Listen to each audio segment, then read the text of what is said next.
Szeretettel köszöntelek benneteket, és köszönöm, hogy meghívtatok ide Kistarcsára, és azt is köszönöm, hogy ilyen szép számmal eljöttetek.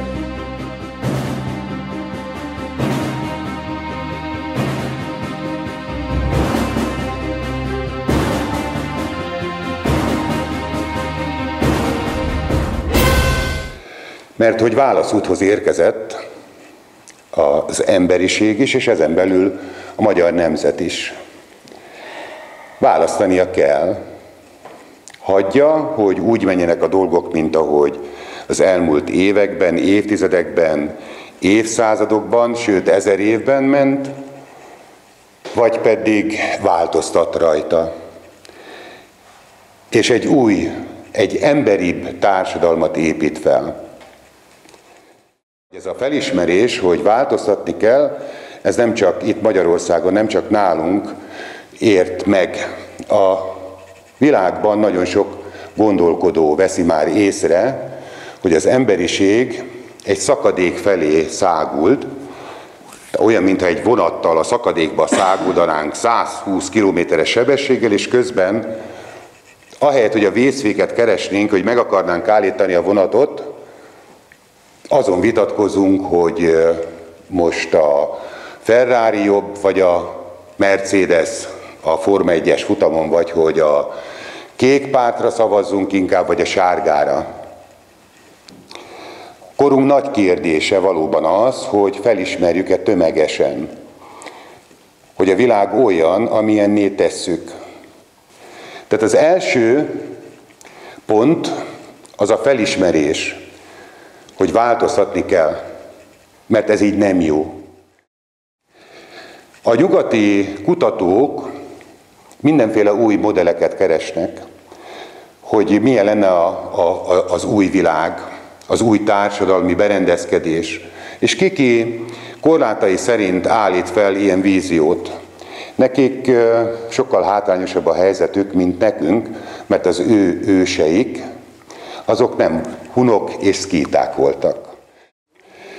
Vizsgáljuk meg a társadalom és az állam viszonyát. A társadalom az egy állandóság, az a valóság. A társadalom, kedves barátaim, mi vagyunk, és ez a valóság. Ahogy éljük a mindennapjainkat, a szomszéddal, a főnökkel, a kollégával, a barátunkkal, a testvérünkkel, a gyerekünkkel. Ez a valóság.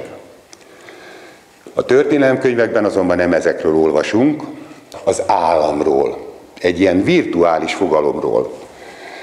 Ez az állam egy hatalmi intézmény. Úgy tűnik, mert azt mondják nekünk, úgy tanítják, hogy az állam az a társadalom által választott szervezet, amelyik a társadalom érdekében képviseli, hoz szabályokat, és a társadalmat képviseli kifelé is, és belül pedig építi a gazdaságot, és ügyel az emberek jólétére, stb. Kérdezem én, hogy milyen állam az, amelyik olyan törvényeket hoz az állampolgárai számára, ami az állampolgárok érdeke ellen való. Hogy csak egy egyszerű példát mondjak, és nagyon nem akarom ezt vagy részletezni, egyes kimutatások szerint ma közel 900 000 család vár kilakoltatásra. 900 000. Kérdezem én tőletek, hogy milyen állam az, amelyik megengedi azt, hogy az állampolgárait utcára rakják banki érdekek miatt. És a végrehajtók, azok nyereség érdekeltek ezekben a végrehajtásokban. Profitorientáltak. A hatalomban lévők és a társadalom elkülönült egymástól. Egy lényeges kérdést tegyünk fel, hogy vajon az a kis létszámú csoport, vajon miért tudnak ilyen sikeresen kifosztani bennünket? Mert hogy kifosztottak vagyunk, szellemileg, lelkileg is és fizikailag is, ugye? Mert egy csomó tudást elvettek tőlünk, a lelkünkbe félelmet ültettek, és egyébként a vagyonunkra fáj a foguk. Szóval tegyük fel a kérdést, hogy vajon miért ilyen sikeresek? Mikor mi sokkal többen vagyunk? Azért, kedves barátaim, mert ők, amit csinálnak, azt szervezetten csinálják. És mi miért nem tudunk eredményesen a saját érdekünkben fellépni? Miért nem tudjuk a saját érdekünket érvényesíteni? Azért, mert mi szervezetlenek vagyunk. Mi nem szervezzük meg magunkat. Ha ezt az alapvető kérdést megértjük, akkor már is eljutunk oda, hogy akkor van mit tennünk. Hiszen sokkal többen vagyunk. És mondjuk meg mi, hogy milyen államot szeretnénk, vagy milyen társadalmat, milyen szabályokat szeretnénk. Eleink, amíg hagyták őket, közösségekbe éltek. Ahol laktak, ott szinte mindenki ismert mindenkit. Sőt, ha még jobban visszamegyünk a Vajk elé, bár a szakrális társadalom Vajk után is még sokáig életben maradt, akkor ugye azt látjuk, hogy a társadalom úgy szerveződött, hogy a férfi-nő volt a legkisebb egység, aki a családnak a magja volt, és a családból növekvő új generációk házasodtak. Ugye a legidősebb fiú mindig új házat kapott. Olyankor a család és a környezet összefogott, és együtt építették meg. Na most ezekben az időkben, amikor egy ifjú asszony áldott állapotba került, ma azt mondjuk, hogy terhes lett, tehát abban az időben áldott állapotba került, akkor a környéken lévő asszonyok felváltva jártak hozzá, és segítették, és a szülés után is még 6 hétig ágyban tartották, és felváltva gondoskodtak róla.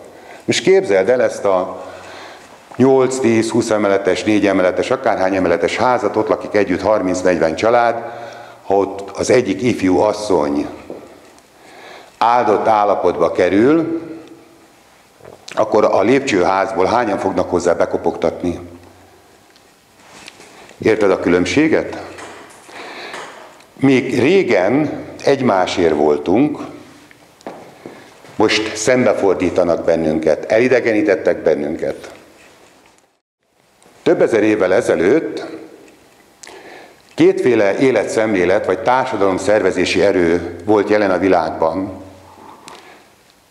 Az egyik, az a kötelesség alapú volt, a másik, az pedig a jogrend alapú, a hatalmi alapú. Az egyikből a minőségi élettípus származik, a másikból pedig az életszínvonal típusú. Tehát a minőségi és a színvonal. Abban a kultúrában, amelyik bennünket jellemez, az őseink alulról szerveződő társadalmi rendben éltek. Tehát a család, a nemzetség és a nemzetségből összeállt törzs tudta magát szabályozni. A világnak egy másik felén, a földközi tenger környékén egy másik kultúra kezdett kialakulni, úgy 3000 évvel ezelőtt, a parancsuralmi rendszer, amikor egy feljebb való megmondja, hogy mit szabad és mit nem. Emlékszünk a pillanatra, amikor Mózes lejön a hegyről, ugye, és lehoz egy kőtáblát, amit ott 40 napig nézegettek, lehozza ezt a kőtáblát, és a kőtáblán 10 darab tilalomfa van felírva, hogy mit nem tehetsz. És ebből mindjárt az első az, hogy ne ölj. Mondja ezt az Isten, akit nem ismerünk, egy feljebb való, de egy hatalmas feljebb való, és ő neki szót kell fogadni. És hát ha egyszer az a parancs, hogy ne ölj, akkor te már nem ölhetsz. Kivéve, ha ő mondja. Mert ugye kicsit később mondja, hogy tiétek Kánaán, de öljétek meg az ott élőket. Gondold végig. Ugyanez van ma is. Azt mondja demokrácia harcosa, kérem szépen, az emberi jogok, meg így, meg úgy, meg amúgy, de egyébként elmegyünk 10 000 kilométerrel arrébb, és ott védjük az amerikai hazát, ugye? Tankokkal, vadászrepülőkkel, szétbombázzuk, aztán hadd menjenek az emberek Európába, mert ott is kell egy kicsit a fehér fajt keverni a másikkal. Gondolkodtál már azon, hogy egy amerikai vadászgép árából vajon mekkora város lehetne építeni Líbiában, vagy Irakban, vagy Szíriában? És gondolod, hogyha ebből a pénzből vadászgép helyett ezek a lakótelepek készülnének, ezek a szírek, irakiak, nyomorultak nem rohannának haza? Nem lehetne őket itt tartani? Volt egy államrend, amit nem is hívtak államnak, amelyik jól működött. Hiszen ha a történelemkönyvet visszalapozzuk, akkor a Hun Attila birodalma, az így van megjelölve, hogy birodalom, nem úgy, hogy állam. Bezzeg a római birodalom, az már a mai jogrendnek is ugye az egyik alapja, a jogászok az első évben a római jogot tanulják, ott formálódott ki a modern államnak a szerkezete. Ott alapozták meg a demokráciát. Na nézzük először a Hun verziót. Attila gyakorlatilag egy emberöltő alatt a világ legnagyobb birodalmát hozta létre. Gondold végig, nem kellett neki harcolni, végigverni mindenkit legyilkoláznia, csatlakoztak hozzá, mert szövetségbe akartak lenni vele. Ehhez képest Róma több száz évig írtotta egyre nagyobb körben a környezetét, amíg lehetett, amíg bírta, mert addig tudott fennmaradni, amíg újabb és újabb területeket szerzett erőszakkal. Rómában már demokrácia volt. Persze csak a rómaiaknak, a rabszolgáknak nem. De vajon hogy működött ez a demokrácia? Valóban a római polgár döntötte el, hogy mi legyen, vagy valaki más? Sokat foglalkoztam a kérdéssel, és én arra jöttem rá, hogy ez a történelemkönyvben meg sehol nem lesz leírva, hogy valaki más döntötte el. És tudod ki? Az, aki kezében tartotta a pénzt, a kereskedelmet és a médiát. Mert hogy akkor is volt már média. És tudod, kik voltak ezek? A római kikötő kalmárjai, akik ellátták Rómát, mert hogy a kenyeret és cirkuszt a római polgárnak. Tehát gondold végig, aki diszponált, aki uralta a kereskedelmet, akinek a kezébe volt a pénz, az mondta meg, hogy ki a jó és ki nem, és hát az övé volt a média is pont ezért. Ma is ez van, barátaim, mert hogy a mai világban a mi államunk is, meg a világ szinte összes állama például lemondott arról a jogáról, hogy a saját gazdaságára, a saját gazdaságának, a saját társadalmának a működéséhez szükséges értékmérő csereeszközt, közismert nevén a pénzt, ő teremtse. Átadta ezt a jogot, ezt a pénzkibocsátási jogot idegen, ismeretlen kalmároknak, akik hitelből, a semmiből teremtenek pénzt, úgyhogy kamatot szednek rá, és ezáltal a kamat által ez soha visszafizethetővé válik, soha vissza nem fizethetővé válik. Tehát a mi államunk, de ugyanígy a német állam, az orosz állam, az angol állam lemondott arról a jogról, hogy ő maga állítsa elő a nemzet gazdaságának a csereeszközét, a pénzét. Ha valakinek esetleg ez új, akkor nézzen utána, de sajnos ez így van. A forint, amit mi forintnak hívunk, nem a bankjegyre gondolok, ami a zsebünkben van, hanem ami a bankszámlánkon van, azt nem a Magyar Nemzeti Bank állítja elő. Csak elgondolkodni azon, hogy lehet az, hogy Magyarország államadóssága, Németország államadóssága, az Egyesült Államok államadóssága, Olaszország államadóssága, minden államnak államadóssága van. Kinek tartozik ez a rengeteg állam? Mert hogy nem egymásnak, az biztos. De akkor kinek? És ezt mivel nem értjük, nem tudunk vele mit csinálni, hát hagyjuk.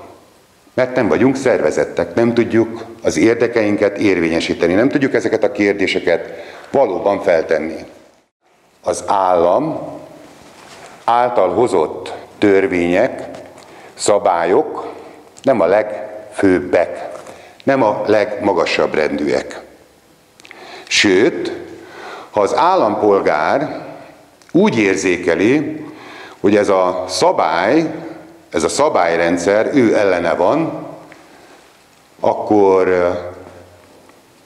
ellent mondhat, sőt, ellent is kell, hogy mondjon. Tudnék, a legfőbb szabályokat, a legfőbb törvény, azok a természeti törvények. Azok, amik a világot mozgatják.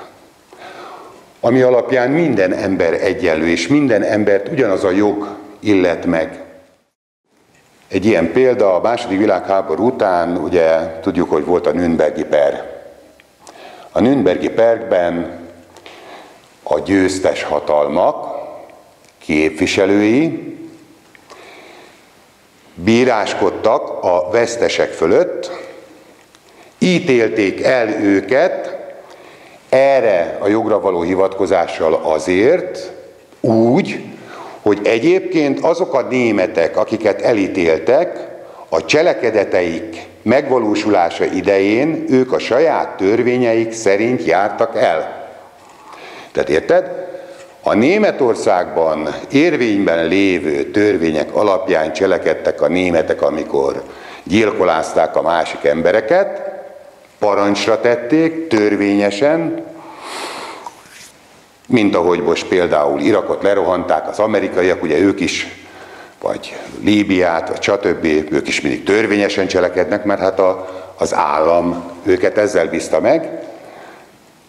De a legyőzők Nürnbergben azt mondták, hogy ezek a törvények emberellenes törvények voltak, és ezért elítélték ezeket a nácikat. Magukat nem ítélték el, pedig ők is ugyanezeket a vétségeket elkövették. Bennem mindig az volt, hogy akkor van-e megoldás, van-e kiút. Hát van. Mert ha felismerjük, hogy mitől működik ez rosszul, és hogy mi a baj, akkor meg tudjuk azt is keresni, hogy mit kellene tenni. Igaz? Hát ugye az első, hogy hát ha már nem ismerjük egymást, idegenek vagyunk egymás, akkor ezen változtassunk.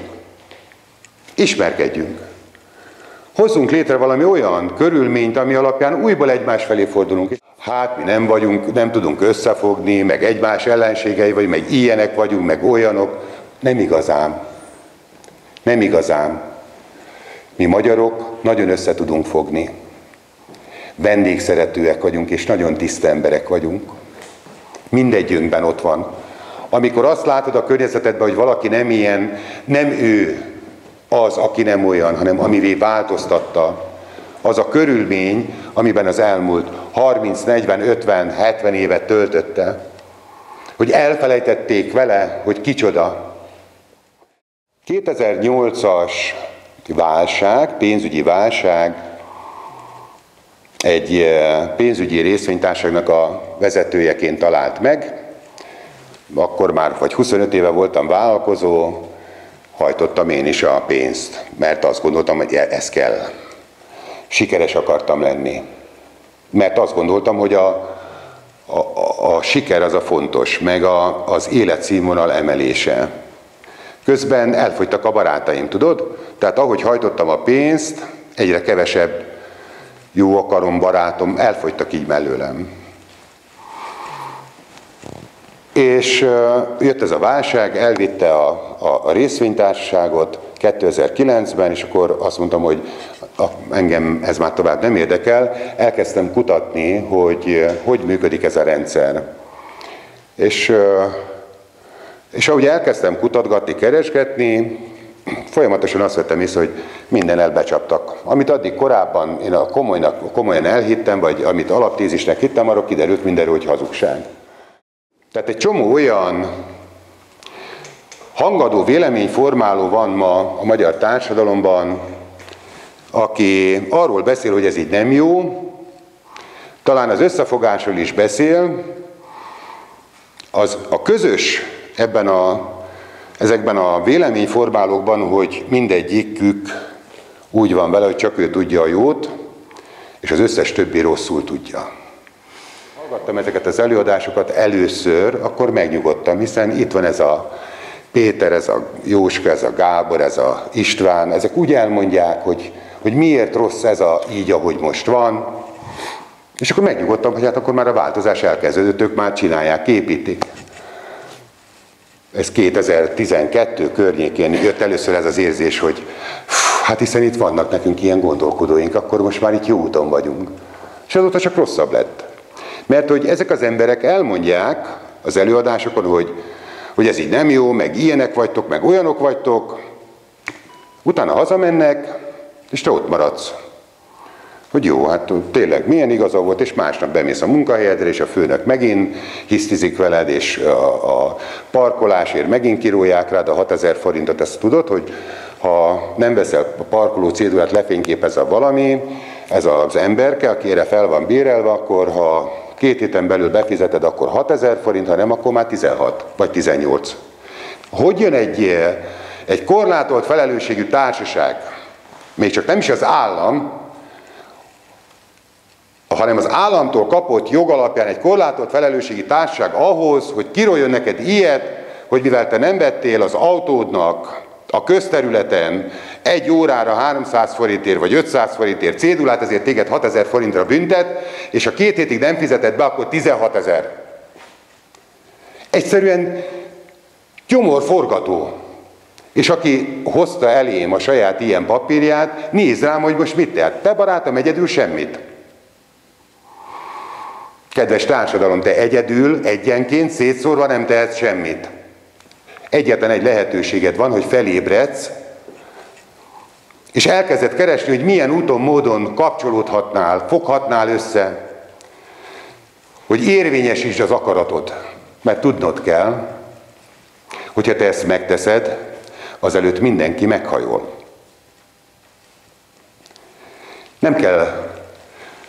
Nem kell autókat felgyújtani, kirakatokat betörni, nem kell neki menni semmilyen intézménynek, nem kell tüntetéseket szervezni. A gondolatban kell megtisztulni, tudatosodni, fel kell ismerni, hogy ez nem a mi világunk, ezt nem mi találtuk ki magunknak, ezt te nem akarod a gyerekednek. Akkor, amikor változtatni akarunk, akkor azt is nagyon fontos tudni, hogy egyetlen egy nemzetnek egyedül nincs esélye, hogy kitörjön ebből a csapdából. Ez, kedves barátaim, csak úgy megy, ha más nemzetek is elkezdenek ébredezgetni, és ébredezgetnek. De ezeket össze kell kapcsolni. És ezek a folyamatok elindultak már. Az, hogy jobbra vagy balra szavazunk, barátaim, hát ez teljesen mindegy. Tudod, amikor X-et húzol tudod, be kell menni abba a 4 évenként abba a kis dobozba, és ott X-eket húzogatnak, akik bejárnak oda. Ezzel az X-el, hol húzol még X-et? Hát amikor lottózol, vagy totózol, ugye? Na ott több esélyed van, hogy a jót választ ki. Mindebben a szavazó fülkében. De az a legfontosabb, amit meg kellene érteni, és most itt, amikor már egyre többen hergelik az embereket, hogy jönnek a választások, és majd erre vagy arra, hogy amikor az X-et húzatják alá veled, akkor gyakorlatilag aláírod azt, hogy még mindig politikai analfabéta vagy. Nem értesz semmit. Az X-et, barátaim, az írástudatlanokkal iratják. Én majd akkor megyek szavazni, amikor odaírhatom a saját nevemet. Mert akire szavazok, ott én vállalni akarom a nevemet. És hogyha ő nem úgy csinálja, mint ahogy nekem megígérte, miért szimpatikus volt, és ő ráadtam a szavazatomat, akkor szeretnék neki szólni, hogy te, Géza, én rád szavaztam, de te nem ezt mondtad. Akkor gyere most vissza. Megvonom tőled a bizalmam. Meg még itt van ez a másik 600 ember, megvonjuk tőled a bizalmat. Vagy tudod, de most, amikor X-et húzol, ezt nem játszhatod el. Ki van véve a kezedből ez az esély? Itt vannak jó páran, akik már, hogy is mondjam csak, jó pár ilyen választás utáni időszakot megél. Ugye volt egyszer, hogy ide szavazzunk, ez lesz a jobb. Nem lett jobb. Következő alkalommal ide szavazunk. Ez se lett jobb. Akkor megint ide szavazunk. Na meddig játsszuk még ezt? Mikor jövünk rá, hogy semmi értelme? Nem ők hozzák a törvényeket, ők csak leírják. Nekik lediktálják. Gondolod, hogy ezt a devizahitel csalást, ezt a magyar parlamentben találták ki a képviselőink? Csak gondold végig. Hát nem, barátom, ezt a bankárok diktálták le. Ezek a jó emberek meg csak rászavaztak, tudod, mert a frakcióvezető bekiabál, igen, és ha nem azt nyomja, akkor messzeltek. Tehát szerintem mondjátok el az ismerősötöknek, hogy tanuljanak meg írni, és ne X-eket húzogassanak. Tehát az X-ekkel már nem megyünk semmire. Ami a hatalom gyakorlásnak az eszköze, te emlékeztek rá, mondtam, a pénz kibocsátási jog, a gazdaság uralása és a média. Mert a média az, amelyik egy képet vetít. Tehát a civil multimédia ezen a képen próbál változtatni. Azonban csak az, hogy új képeket vetítünk, az nem elég. Mert megnézed a filmet, meghallgatod az előadást, tök jó, de azt látjuk, hogy milyen sokan megnéztek egy-egy filmet, de hogy ők mit gondoltak róla, vagy kik ők, hol lehet őket elérni, hogyha tetszett nekik, erre ez nem alkalmas. Ezért aztán jött a következő lépés, hogy hozzunk össze egy valamilyen olyan rendszert, amelyik segít az embereknek az egymásra találása. Ez a rendszer elkészült, és tényleg ezen a héten valóban most már több nekifutás után most már valóban használható, működik. Úgy hívjuk, hogy tudatos társadalom. Mozgalom. Nem egyesület, nem alapítvány, mozgalom. Mint mozgalom semmilyen köze nincs a regnáló államhoz. Tehát mi, kedves barátaim, a szabad időnkben azt csinálunk, amit akarunk. Amivel nem ártunk egymásnak, vagy pontosabban, amivel egymásért teszünk. Ugye? Mert ez a legfontosabb törvény, ne tégy olyat mással, mint amit nem szeretnél, hogy veled tegyenek. Ez a tudatos társadalom, mozgalom kapott egy rendszert, egy eszközrendszert, ami segít abban, hogy az embereket mozgásba hozza. A társadalom rendkívül összetett, bonyolult rendszerek együttese. Ugye, mint ha egy példát veszünk, akkor egy személygépkocsi. Ránézünk, ugye egy gyönyörű ez az autó, és hogy suhan. De végig gondolod, abban van 25-30 ezer alkatrész, annak mindegyikét mérnökök meg kellett, hogy tervezzék, valaki le kellett, hogy gyártsa, a futószalagon oda kellett, hogy érkezzen, sőt, annak a gyárnak is előbb el kellett készülni, amelyik összeszereli. Tehát rengeteg rendszer dolgozik, és ugye tudjuk, az autóban van motor, van karosszéria, van futómű. Na így vagyunk az állammal is, vagy a társadalmunkkal is, hogy tudjuk, hogy van oktatás, egészségügy, van idős gondozás, van érdekérvényesítés, stb. De ezek a fő darabok. De ezen belül minden nagyon szerteágazó, pláne, hogy az országon belül, vagy az országhatáron belül élők környezete is, vagy körülménye is egyediek, változnak, ugye, mert mert másféle szabályozásra van szüksége a Bakonyban élőknek, meg más, akik az Alföldön élnek. De akik az Alföldön élnek, ők tudják, hogy ők hogy szeretnék magukat szabályozni, ugye? A Bakonyban élők is tudják. Tehát a tudatos társadalom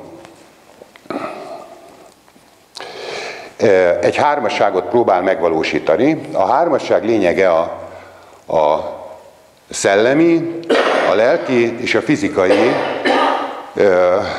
útra való. A szellemi alatt azt értem, hogy az elmúlt években, évtizedekben, évszázadokban, 1000 évben dekódoltak lettünk. Elfelejtették velünk, hogy kik vagyunk, mik vagyunk, és hogy mi lenne a helyes. És elfogadtuk, hogy mások diktálják a törvényeket, a szabályokat, és nem mi. Tudatlanok lettünk. Ezt fel kell ismernünk.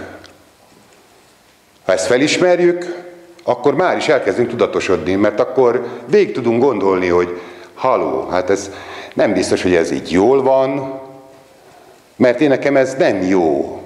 De miért nem? Igaz? Tehát ha tudatosodunk, és hogyha ebben kapunk segítséget, hogyha társadalmi szinten kapunk ehhez segítséget, akkor óriási változás indulhat el. Mert azért azt lássuk be, hogy a legfelsőbb hatalom az a szellemi hatalom. És ma Magyarországot nem a magyar szellem irányítja. Nem azt tartja a kezében a társadalmunkat. Nem az uralja. Idegenek mondják meg nekünk, hogy mi a jó, mi a rossz, mi a helyes, mi a helytelen. Igaz? Nem akarok mondani példákat, de jelenjen meg a fejetekbe, hogy mennyi hülyeséget hallotok az utóbbi időben, hogy ezt el kell fogadnunk, hogy kicsit másak vagyunk most már, meg kell a tudatosodáshoz segítenünk. Ha viszont ez megvan, a második fontos lépcső, az pedig a lélekből kiengedni a félelmet. Mert ezenek a hatalomrendszernek az egyik erőteljes eszköze, hogy folyamatosan félelemmel táplál bennünket. Bekapcsolod a televíziót, és akkor folyamatosan jönnek a hírek, amik félelemben tartanak. Aztán jön a villanyszámla, a gázszámla, amit be kell fizetned, ki tudod-e fizetni, kirúgnak a munkahelyedről, nem, folyamatosan félelemben vagy. És gondold el, hogy ezek, akik ezeket a számlákat küldik, ezek a cégek, nem is magyar cégek.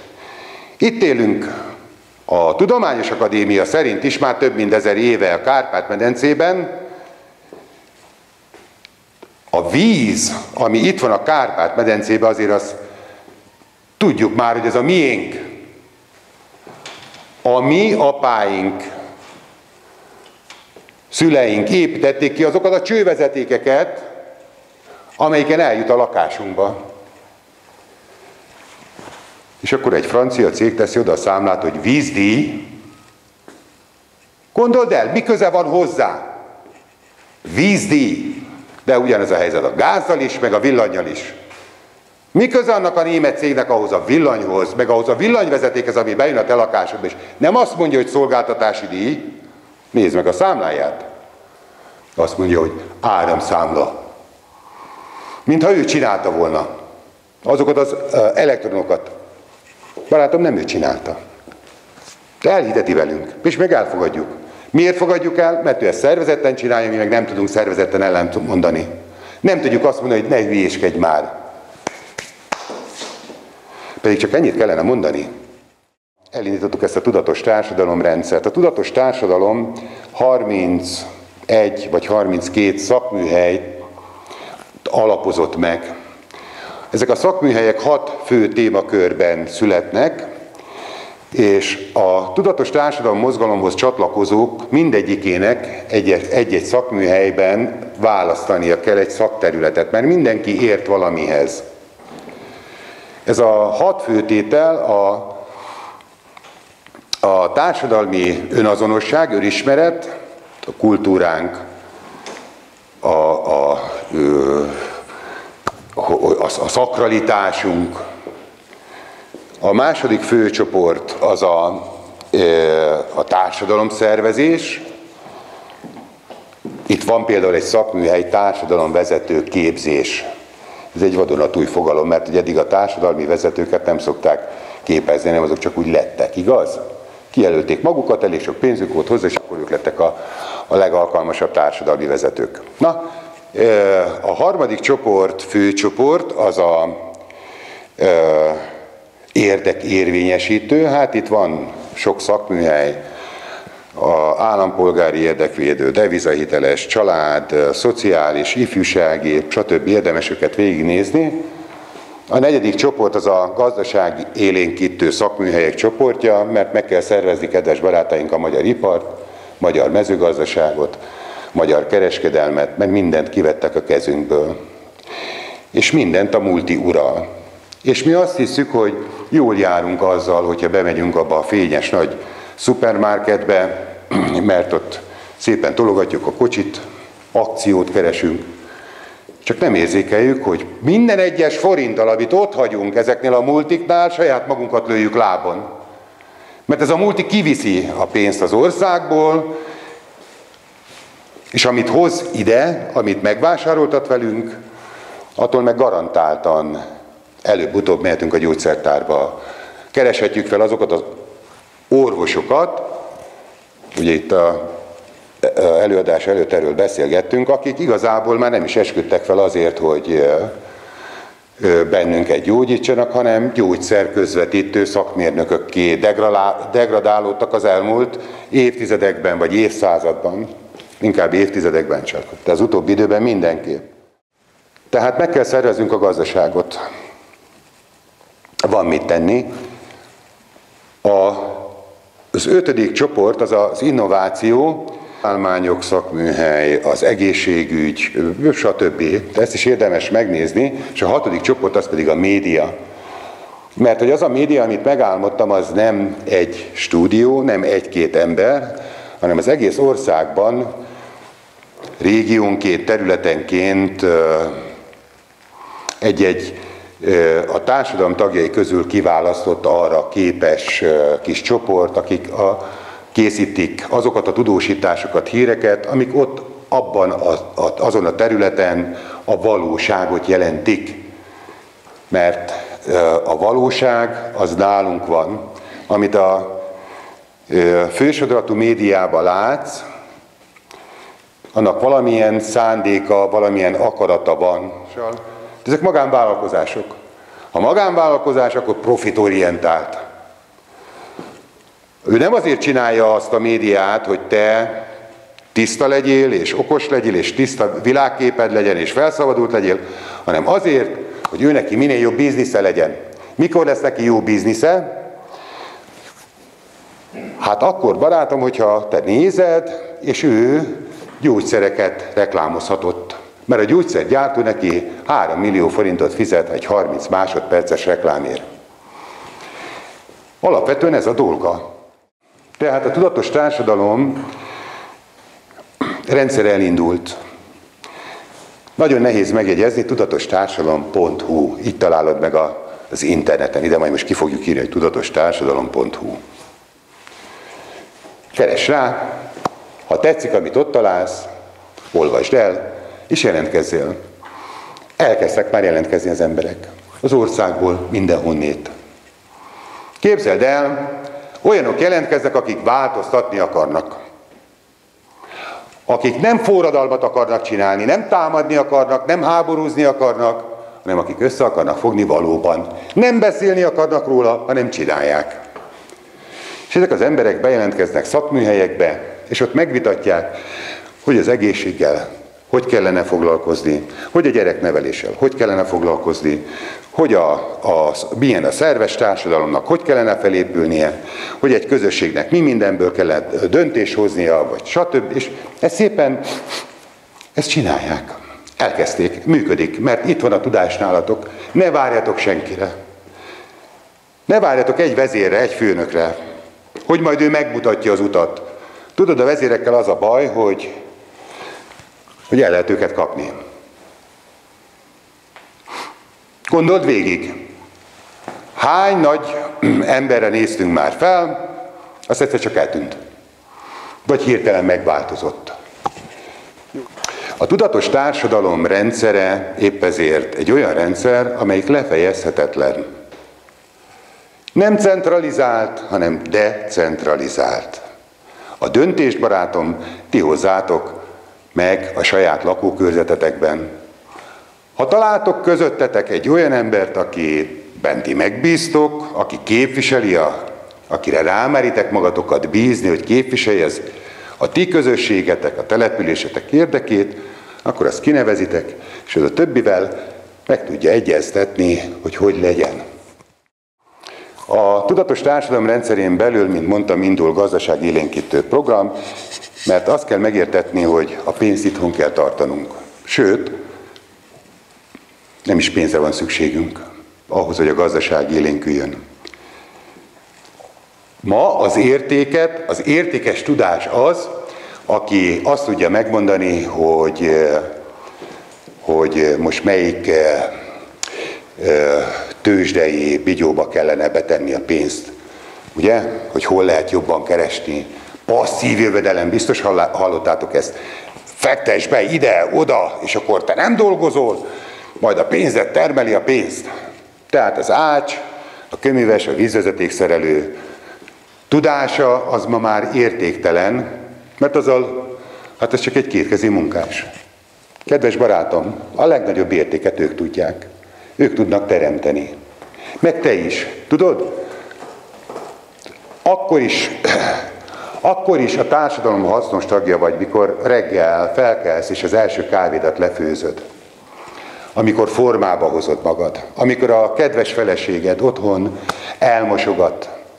Az nem csak neked jó, hanem a társadalom számára is. A teremtő képességünk, amit nem tudnak tőlünk elvenni. Ezt az országot, barátaim, annyiszor kirabolták már, hogy egy este lehetne végig ecsetelni, részletezni, hogy ki mindenki, mennyi mindent elhordott ebből az országból.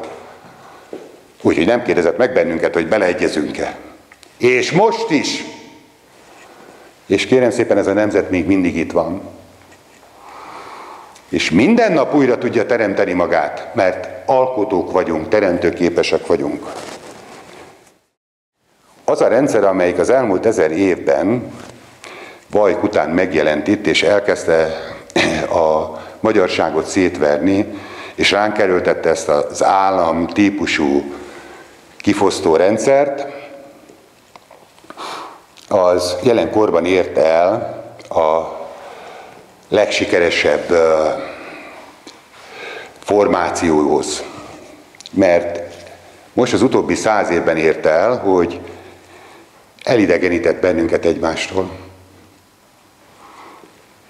Érted? Hogy a magyar magyarnak farkasa, hogy ilyet hallunk, hogy dögöljön meg a szomszéd tene, hogy irigyek vagyunk. Ezt elhitetik velünk. Kedves barátom, kell segítenünk egymást, és nem azon gondolkodni, hogy most a segítségünkkel ő most mennyivel lett gazdagabb. Mert ha ő gazdagabb lett, amíg magyar barátunk, testvérünk, akárhol az országban, azzal mi is gazdagabbak lettünk. Ahhoz, hogy az ember egy ilyen nagy fába vágja a fejszéjét, és hogy elhiggye, hogy van mit tenni, és hogy ezt meg lehet valósítani, először egy vízió kellett. És bennem ez a vízió jelent meg 4-5 évvel ezelőtt. Elképzeltem egy olyan világot, ahol az emberek nem irodában vagy gyárban töltik életük 3/4, hanem nyugodtan, biztonságban azon gondolkodnak, hogy nap mint nap, hogy tehetnék a maguk, a családjuk életét jobbá, ezzel az egész emberiség életét hogy tehetnék jobbá.